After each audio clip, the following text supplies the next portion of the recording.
Flibbertigibbet is really based around my Jamaican heritage and what it means to be truly Jamaican, and the idea of the historical pain that comes from Jamaica if you are somebody from Jamaica.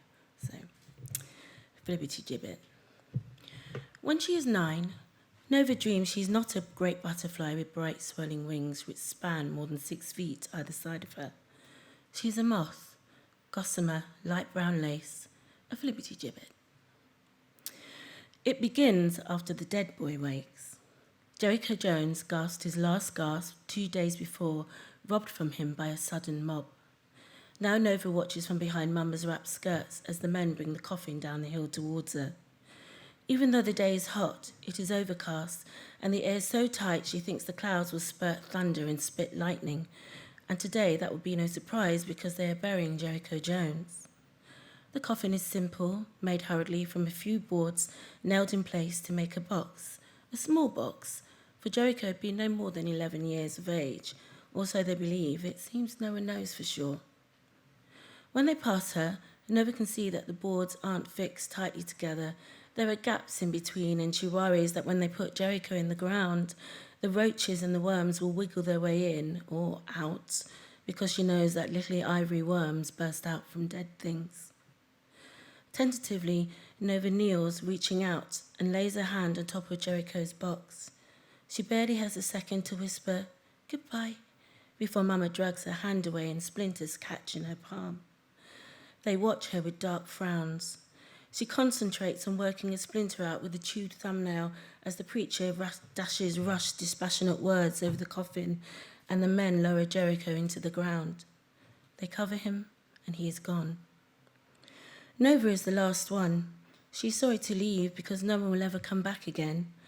Then, as she turns to run after Mama and the others who are 10 long strides ahead, she hears it. It starts slowly at first, a dull, slow scraping like nails along a wall. Nova cranes her neck, turning her ears. There. It's coming from inside the coffin. Scraping at the boards and the corners, Nova shakes her head. No. Must be a field mouse in there, she whispers to herself. And the scraping becomes a violent, frantic scratching. Nova jumps back, stiff limbs, and looks unbreathing over her shoulder for someone to call. Anyone. And then, rappity, rap, rap. 3 firm knocks. And her round eyes grow and grow until the whites turn dry. "Why are you still back here?" Mama's words shock her, and she starts, and she thinks her fear must show on her face because Mama kneels concerned and takes her shaking hands. "Why you frightened that child? He gone now. He's not coming back." Jericho claws at the side of the box. "Can't you hear it, Mama?"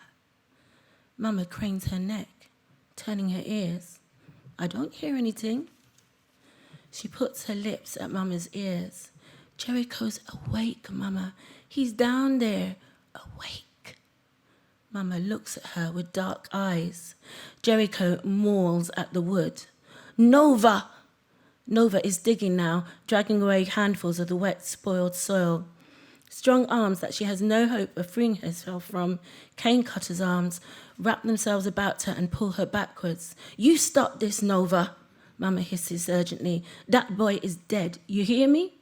His fists thunder against the lid of his coffin. It is the only sound in the world. And when Mama squeezes tighter, Nova twists and flings herself up off the ground and digs her nails into Mama's arms. Mama is pleading now.